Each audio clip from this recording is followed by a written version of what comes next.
కాంగ్రెస్ ఉన్న పరిస్థితికి తేడా ఉంది కదా. అప్పుడు సాంకేతికత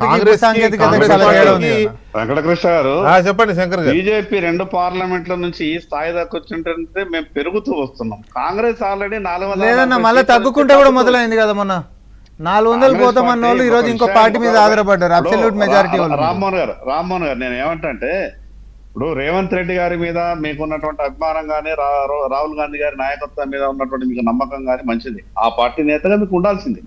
కానీ కాంగ్రెస్ పార్టీలో నాకు ఒక్కోసారి ఏమనిపిస్తుంది వెంకటకృష్ణ గారు, ఇప్పుడు ఎక్కడ ఢిల్లీ స్థాయిలో వచ్చి మళ్ళీ ఇప్పుడు కాంగ్రెస్ పార్టీలోనే రేవంత్ రెడ్డి గారి మీద కుట్రలు ఎక్కువ జరుగుతున్నట్టు అనిపిస్తా ఉన్నారు.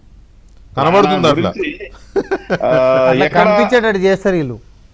ఇప్పుడు సీనియర్లు ఇప్పుడు ఇంకో పంచాయతీ, ఈ సీనియర్లు జూనియర్ల మధ్య ఒక పెద్ద పంచాయతీ ఉన్నది. వీళ్ళ పంచాయతీలన్నీ కూడా ఇప్పుడు రాహుల్ గాంధీ గారిని ప్రధానమంత్రి చేయడానికి రేవంత్ రెడ్డి గారు ఉన్నారని ఒక పక్క మాట్లాడితే, మిగతా వాళ్ళు ఏం మాట్లాడుతున్నారంటే ఎక్కడ ఢిల్లీకి వెళ్ళి మళ్ళీ ఇక్కడ తెలంగాణ రాష్ట్రంలో పిసిసి అధ్యక్షుడు అయినట్టు అక్కడ ఆల్ ఇండియా కాంగ్రెస్ పార్టీ కూడా నేను అధ్యక్షుడు అయితే అంటాడేమో, ఇక వాళ్ళు వీళ్ళు ఏంది మరి నేను అందరినీ ఆర్గనైజ్ చేసుకుంటా నేనే ప్రధానమంత్రి క్యాండిడేట్ అవుతానని మాట్లాడతారు. కొందరు సీనియర్లు కూడా కావాలని ఇక రకరకాలుగా మరి కొన్ని విషయాలు ఇంకా మాట్లాడితే బాగుంటుందేమో. కానీ ఏదేమైనా ఈ రోజు ఉన్నటువంటి పరిస్థితులలో కాంగ్రెస్ పార్టీ దేశంలో అధికారంలోకి వస్తామనే కళ ఏదైతే కంటున్నదో ఆ రకమైనటువంటి పరిస్థితులు ఎక్కడ కూడా ఈ దేశంలో కూడా లేదు. ఈ రాష్ట్రంలో ఎన్నికలు ఎక్కడ జరిగినా కూడా రిజల్ట్స్ ఏమొస్తున్నాయి. ఇప్పుడు నిన్నలేక మొన్న పశ్చిమ బెంగాల్ రాష్ట్రాన్ని దేశ ప్రజలంతా కూడా గొప్పగా ఈరోజు మాట్లాడుతూ ఉన్నారు.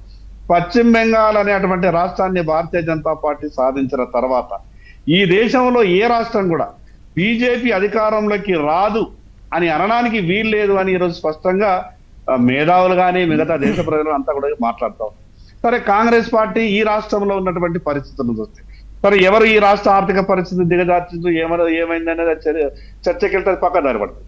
కానీ ఈ రోజు ఉన్నటువంటి ఈ పరిస్థితులలో కాంగ్రెస్ పార్టీ సగానికి సగం పూర్తిగా పడిపోయింది.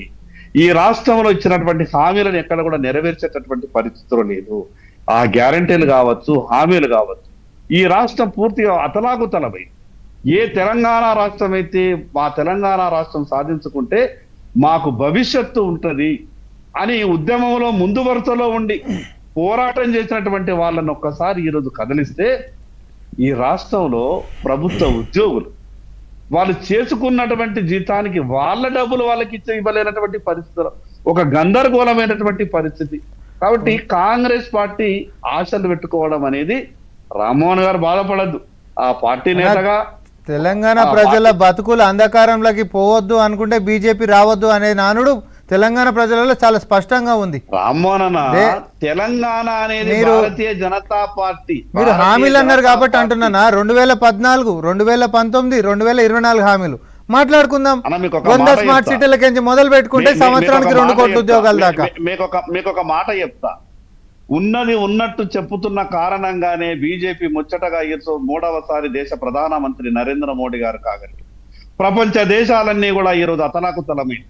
ఏ దేశంలోనైతే పెట్రోల్ బావులు ఉన్నాయో ఆ రోజు మన ఇండియా మన కరెన్సీని లెక్క ఇస్తే 200 రూపాయలకు పెట్రోల్ ఉన్నటువంటి పరిస్థితి ఉన్నది.